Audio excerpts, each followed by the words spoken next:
আমি আমার পর্দার মাকে বলবো, মা ও মা, চেষ্টা করো স্বামীকে খুশি করার জন্য, সাজগোজ যা করবা স্বামীর সামনে সাজো। অনেক সময় বিবিরা আছে দেখবেন ঘরে থাকে পুরা একেবারে পেতনির মতো, বাহিরে গেলে পরিমণি। কথা কয় না কে? ঘরে থাকে কাজের বুয়া আর বাইরে যায় কি হইয়া? দানা কাটা পরি হইয়া। উরি বাপরে বাপ। আবার এই রোগ কিন্তু কিছু যুবকদের মধ্যে আছে। আপনি যেমন আপনার বিবির একটু সাজগোজ অবস্থায়, সুন্দর অবস্থায় দেখতে চান, আপনাকেও তো আপনার বিবি একটু ভালো অবস্থায় দেখতে চায়। ঘরে থাকে পুরা কামলা। ঘরে কি অবস্থায় থাকে? মনে হয় যেন কামলা দিয়ে আইসা। যখন বাহিরে যায় দেখবেন তখন প্যান্ট লাগায়, স্যুট লাগায়, গেঞ্জি লাগায়, এখানে স্প্রে, স্প্রে দিয়ে একেবারে শেষ করে ভরে রাইস। তুমি এই সৌন্দর্য কারে গিয়া দেখাইবা? অফিসে গিয়া তোমার বিবিরে দেখাও, আর তোমার বিবিও তোমার সৌন্দর্য দেখাবো। এই ঘরের ভিতরে রহমত আর বরকত দিবেন কে? কাপল ব্লগিং করে লাভটা কি? এইগুলো সমাজে দেখায় লাভটা কি বলেন? বিবিরে মহব্বত করো, প্রেম নিবেদন করো, সারা রাত তাহাজ্জুদের সওয়াব পাইবা। কিন্তু কাপল ব্লগিং কইরা মানুষকে দেখাইবা, বিবিকে বেপরদায় বের করবা, আল্লাহর গজব আসবে এই ঘরে। কথা ঠিক না ঠিক জোরে কও। আর যদি সেটা বিবি না হইয়া যদি সেটা কি হয়? বান্ধবী হয়, তাহলে তো গুনার উপরেই কি আরো গুনাহ। আল্লাহ তুমি হেফাজত করো, জোরে কন আমিন। বর্তমানে দেখবেন অনেক বিবিরা আছে স্বামীর সাথে মার্কেটে যায় না, একা একা মার্কেটে যায়, মার্কেটে গিয়া তারপরে বয়ফ্রেন্ডের লগে ঘুরে। আছে না নাই? গ্রামে যদিও কম, শহরে অভাব নাই। আর পর্দার তো খবরই নাই। ওই দিন শুনলাম হঠাৎ করে একজন, হুজুর আমার মেয়েটা নতুন করে বুরকা ধরছে, দোয়া করেন আল্লাহ জানি হেদায়েতের পথে আনে। আমার একজন ডাক দিয়া কয়, হুজুর বুরকা তো ধরছে, এটা শরীর বুরকা না, পর্দা করার লিগা না, ওই যে পাঠাওতে ওঠে তো আরেক বন্ধুর লগে ঘুরে, কেউ যেন দেখতে না পারে, সেফটির জন্য, নিরাপত্তার জন্য বুরকা লাগাইছে। আছে না নাই? আর এখন কিছু কিছু বাবারা আছে দেখবেন এই সমস্ত আধুনিক, এই সমস্ত মডার্ন যারা আছে তাদেরকেই পছন্দ করে। এক ভদ্রলোক আমার কাছে আসছে, হুজুর মেয়েটার জন্য বিভিন্ন সম্বন্ধ আসতেছে, তো আপনার পরামর্শ নিয়ে কাজ করতে চাই, মেয়েটা বিয়ে শাদী দিমু। তো এক পাত্র আসছে, আমি বললাম পাত্র কি করে? হুজুর এইটা সে একটা চাকরি ধরছে, এখনো শুরু হয় নাই, কিন্তু এটা শুরু হবে বিয়ের পর থেকে। আমি কই দুরুমিয়া, বিয়ের পর থেকে চাকরি করে না? বিয়ে ছাড়া নাকি বলে এই ব্যবসা করা যায় না। আমি বললাম বিয়ের পরে ব্যবসা করবে, এটা কি ব্যবসা, নাম জানেননি? হুজুর সে একটা ওই কাপল ব্লগিং খুলতেছে আর কি। আমি কাপল ব্লগিং, এটা আবার কি জাতীয় ব্যবসা? আমার তখনও ধারণা ছিল না। পরে বললো এটা নাকি মানে লাইক কমেন্ট পাওয়া যায়, ভিউ হয়, আর লক্ষ লক্ষ ডলার কামাই করা যায়। আমি এই ব্যবসা করব, তার মানে কারে নিয়ে? এটা নাকি একা করা যায় না, এটা বিয়ের পর থেকে আমার মেয়েও নাকি সুন্দরী, তার চয়েস হয়েছে, এই জন্য আমার মেয়েকে নিয়ে সে কাপল ব্লগিং খুইলা একটা ইউটিউব চ্যানেল খুলবে, আর এ দিয়ে পয়সা উপার্জন করবে। এ দিয়ে নাকি ঢাকা শহরে অনেকে 5 তলা বাড়িও করে ফেলাইছে। পরে আমি বললাম এই আশায় আপনার মেয়ের পণ্য বানাবে, আপনার মেয়ের উলঙ্গ করে ছবি দিবে, আপনার মেয়ের গোপন অঙ্গগুলো মানুষকে দেখাবে, আপনার মেয়ের সাথে আপনার জামাই ডলাডলি করবে, আর এই ছবিগুলো সমাজের মধ্যে ভাইরাল করবে। আপনি কি এটা চান? আস্তাগফিরুল্লাহ হুজুর, এটা যদি জানতাম আগে, পরে তো জুতাটা পিটাইতাম আগে। কপাল, এরকম কপাল পরা যুবক আছে না নাই? এখন বাপ মায়ও কিছু কয় না, বলেন যে এই সমস্ত ছেলেমেয়েরা এই সমস্ত আকাম কুকাম করে, ওরা কি আসমান থেকে আইসে না? আপনার আমার ভাই বোন। কিন্তু বাধা দেওয়ার কেউ নাই। এখন অন্য পর্নোগ্রাফি দেখবেন, চোখ নষ্ট হবে, দিমাগ নষ্ট হবে, ঈমান নষ্ট হবে, খোদার জাহান্নামে জ্বলতে হবে। কথা ঠিক না ঠিক জোরে কর। আল্লাহ যুব সমাজকে হেফাজত করে, জোরে কর আমিন। এই জন্য আল্লাহর কোরআন বলে, ইয়া নিসান নবী লাস্তুন্না কাহাদিম মিনান নিসা, হে নবীর বিবিগণ তোমরা কিন্তু অন্যান্য বিবিদের মতো না। ইনিত্তাকাইতুন্না ফালা তাখদানা বিল কওল, খবরদার খবরদার, বেগানা ভিন পুরুষের সাথে কথা বলার সময় মধুর কণ্ঠে, মিষ্টি কণ্ঠে, সুন্দর ভাষায় বেগানা পুরুষের সাথে কথা বলা যাবে না। নিষেধ করেছেন কে? আর এখন নারীরা দেখবেন স্বামীর সাথে মেজাজ দেখায়, অথচ দেবরের সাথে এমন কথা কয়, পারে না যে দেবরে এখনই নিয়ে আসে। স্বামী জিজ্ঞাসা করতে যে কি করো, রান্না শেষ হয়েছে নি? চোখে দেখুন, আল্লাহ কি তোমার চোখ নিয়ে গেছেন? পক্ষান্তরে দেবরে যদি জিজ্ঞাসা ভাবি কি করেন, কয় কিরে তুই তো একটু শীতের দিন যায় খোঁজ খবরও নেস না। আছে না নাই? আর যদি বয়ফ্রেন্ড আর গার্লফ্রেন্ড হয়, কয় কিরে বিয়ের পর ভুলে গেলি নি? কয় না রে দোস্ত, দুনিয়ার সব বলতে পারি, তবে কি আর বলতে পারি? সেই স্কুল লাইফের সেই স্টোরি আর বলা যায়? এই যে মিডাই লাগানা কথা বলছে, বলেন তো ওই বয়ফ্রেন্ড তারে ফোন দেওয়া বন্ধ করবে না, আরো জনমের ফোন দিবে। স্বামী আর কয়বার দেয়? তার থেকে 1000 বার তারা বেশি ফোন দেয়। ঠিক বললাম না? ঠিক বল। খবরদারও দুনিয়ার মায়েরা।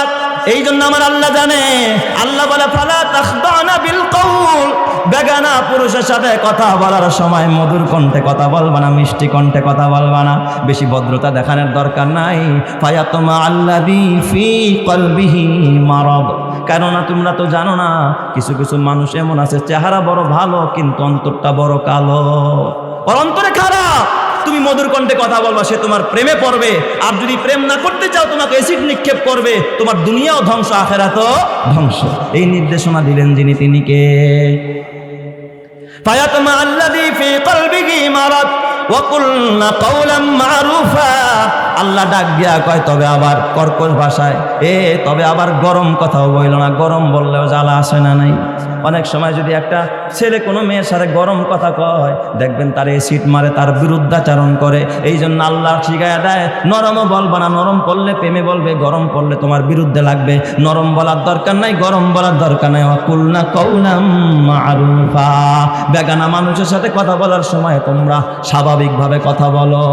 স্বাভাবিক কথা বললে প্রেমেও পড়বে না, বিরুদ্ধেও লাগবে না, সমাজ সুন্দর হয়ে যাবে। ঠিক না ব্যাঠিক জোরে কাজ? ইফতিজিনও করবে না, তোমার অ্যাসিড নিক্ষেপও করবে না। তো আজকে যদি আপনি আপনার বিবির খবর না নিতে পারেন, খাবার না আইনা দেন, কসমেটিক্স না আইনা দেন, তার কথা যদি না মানেন, দেখবেন কব তোমার কপালে লাথি মারি, তোর ঘরে থাকবো না, আমি বাবার বাড়ি যাই। আসে না নাই? এই জন্য যুবক ভাই হাতে পায়ে করে নাই, জোরে জোরে কন্যা আল্লাহু আকবার। মা খাদিজার মতো নারীর জন্য আল্লাহর নবী সবচেয়ে বেশি ক্রন্দন করেছেন। মা খাদিজা ইন্তেকালের আগে কান্না করতেছে। মা খাদিজার চোখ দিয়া পানি ঝরতেছে। হযরতে ফাতেমাতুজ জোহরা দৌড়ায় মায়ের শিয়র দিয়া আম্মাকে ডাক দেয়া কয়, মা গো, ও মা তুমি কেন কাঁদতেছো? মা তুমি কাঁদলে আমার কলিজায় পানি থাকে না মা, দুনিয়াটা কাঁদে মা, আমি সবার কান্না সইতে পারি, মা গো তুমি খাদিজার কান্না আমি সইতে পারি না, কান্না বন্ধ করো। মা খাদিজা ডাক দিয়া বলে, ফাতেমা মারে, আমার কান্না বন্ধ হবে না, আমি এখন এই কান্না বন্ধ করব না। ফাতেমা ডাক দিয়া কয়, মা গো তুমি কাঁদতেছো কেন? কাঁদতেছো আমারে খুলে বলো। কয়, মা তুই বুঝবি না রে মা।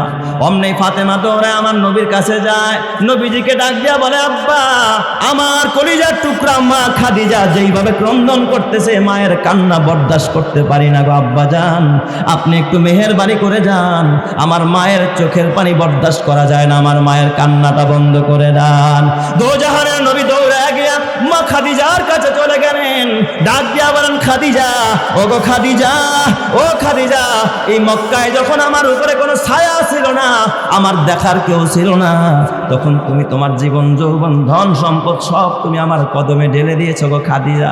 ও খাদিজা, আজকে তুমি কাঁদলে আমি মুহাম্মদুর রাসূলুল্লাহর কলিজায় পানি থাকে না। খাদিজা তুমি আর ক্রন্দন কইরো না, কেন কাঁদো গো বিবি? কান্না বন্ধ করো।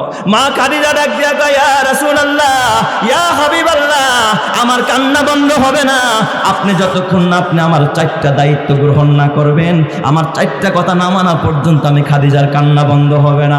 নবীজি জিজ্ঞাসা করলেন, খাদিজা বলো এমন কি তোমার আবদার? 4টা দাবি আমি অবশ্যই মুহাম্মদুর রাসূলুল্লাহ পুরা করব, বলো বিবি তোমার 4 দায়িত্ব কি? মা খাদিজা কাঁদতেছে আর ডাক দেখা, নবীজি আমার 1 নম্বর আবদার, 1 নম্বরের দাবি হলো আমি যদি মরে যাই, ও নবীজি দুনিয়ার অন্য কোনো মানুষ আমারে গোসল দিবে না, আপনি আপনার পয়গাম্বরী হাত দিয়ে আমি খাদিজাকে ডলে ডলে একটু গোসল দিবেন। নবীজি ডাক দিয়া বলে, খাদিজা কেন গো, আমি কেন মৃত্যুর পরে তোমারে গোসল দিব খাদিজা? মা খাদিজা ডাক দিয়া কয়, ইয়া রাসূলুল্লাহ, ইয়া হাবিবাল্লাহ, আমি খাদিজার ইন্তেকালের পরে আপনার পয়গাম্বরী হাত, আপনার এই পবিত্র হাত আমি খাদিজার দেহের ভিতরে যদি লাইগা যায়, আমারে যখন কবরে রাখা হবে, আপনার হাতের ঘ্রাণ আমার শরীরের মধ্যে যখন বইতে থাকবে, ফেরেশতারা যখন সওয়াল করতে আসবে, আযাবের ফেরেশতা আমার গায়ে কোনো আযাব দিতে পারবে না, কারণ আমার গায়ে নবী মুহাম্মদুর রাসূলুল্লাহর হাত লেগেছে। চিৎকার মেরে কোন সুবহানাল্লাহ। নবীজি আপনি ওয়াদা দেন আপনি আমারে গোসল দিবেন কিনা? নারায়ে তাকবীর, নারায়ে তাকবীর। আল্লামা হারুন ইজার সাহেবের আগমন। এ যুবক ভাই আমার দিকে খেয়াল করেন, নবীজি জিজ্ঞাসা করলেন, খাদিজা 2 নম্বর আবদার কি? নবীজির কাছে মা খাদিজা বলতেছে, নবীজি আমার 2 নম্বর আবদার হলো আমারে যে আপনি কাফন পরাবেন, কাফনটা পরাইয়া আমার কবরে যখন লাশটা আপনি নিজের হাতে নামাবেন, পয়গাম্বরী দেহটা একটু আমার কবরের মধ্যে একটু গড়াগড়ি দিবেন ইয়া রাসূলুল্লাহ। আপনার এই দেহটা কবরের মধ্যে একটু গড়াগড়ি দিবেন। নবীজি ডাক দেয়া কয়, খাদিজা কেন গো, আমি আমার পয়গম্বরী দেহ কেন তোমার কবরের মধ্যে গড়াগড়ি দিব? মা খাদিজা ডাক দেয়া কয়, নবীজি আপনার এই পবিত্র দেহ যদি ওই মাটির সাথে লাগে, কসম আল্লাহ, তাহলে ওই কবরের মাটি যে চাপ দিবে, এমন চাপ দিবে এক পাঁজরের হাড় আরেক পাঁজরের মধ্যে ঢুকে যাবে। নবীজি আপনি যদি ওই কবরের মধ্যে গড়াগড়ি দেন, কবরের মাটি কোনোদিন আমি খাদিজারে চাপ দিতে পারবে না। জোরে কোন সুবহানাল্লাহ। নবীজি ডাক দেয়া কয়, ও খাদিজা বলো 3 নম্বরের কাজটা কি? কয়, ইয়া রাসূলুল্লাহ 3 নম্বর আমল হলো নবীজি, 4 নম্বর আমল হলো নবীজি, আপনি কবরে দাফন করার পরে আমার রাইখা একা একা যাবেন না। নবীজি আপনি আমার কবরের পাশে বসে থাকেন, আমার কবরে মুনকার নাকিরের সওয়ালের জবাবটা ওগো নবীজি আপনি নিজে দিয়ে দিয়েন। আল্লাহর নবী গো, আমি যদি উত্তর দিতে না পারি, আপনি উপর থেকে আমার সওয়ালের জবাব দিয়ে দিয়েন। জোরে কোন সুবহানাল্লাহ।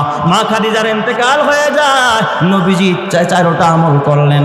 নবীজি মা খাদিজার কবরের পাশে বসে আছেন, নবীজি হাঁটুর উপরে মাথাটা দিয়ে এইভাবে করে বসে আছেন। সন্ধ্যা ঘনায় আসছে, বেলা ডুবো ডুবো বাপ। আল্লাহ পাক ডাক দেয়া কয়, জিবরাইল রে জলদি যা, আমার বন্ধু খাদিজার কবরের পাশে এইভাবে মন খারাপ করে বসে আছে, আমার বন্ধুরে সালাম দে, সালাম দিয়ে আমার বন্ধুরে বাড়ি চলে যেতে বল। জিবরাইল আমিন আয়েশা ডাক দেয়া কয়, নবীজি আপনি কেন এখানে বসে আছেন? ইয়া রাসূলুল্লাহ। নবীজি ডাক দেয়া কয়, জিবরাইল রে আমি আমার খাদিজার সাথে ওয়াদাবদ্ধ, তার সওয়ালের জবাব দেওয়ার জন্য আমি এখানে বসে আছি। নবীজিকে তখন জিবরাইল ডাক দেয়া কয়, নবীজি আপনার এখানে বসে থাকতে হবে না, আপনার খাদিজার সওয়াল, কবরের সওয়ালের জবাব আপনার দিতে হবে না, খাদিজাকেও দিতে হবে না। আসমানের মালিক স্বয়ং রব্বুল আলামিন আপনার খাদিজার প্রশ্নের উত্তর দিয়া দিছে। জোরে জোরে কান্না আল্লাহু আকবার। এই জন্য যুবক ভাই, তোমার হাতে পায়ে ধরে বলে যায়, এই যে আজকের এই মাহফিল, এটা তোমার আমার নাজাতের জরিয়া। আজকে এই মাহফিলটা একটা মাদ্রাসা কেন্দ্রিক, পাশে একটা মসজিদ হইতেছে রে বাবা। আল্লাহর নবী বলে, মান বানা লিল্লাহি মাসজিদান বানাল্লাহু লাহু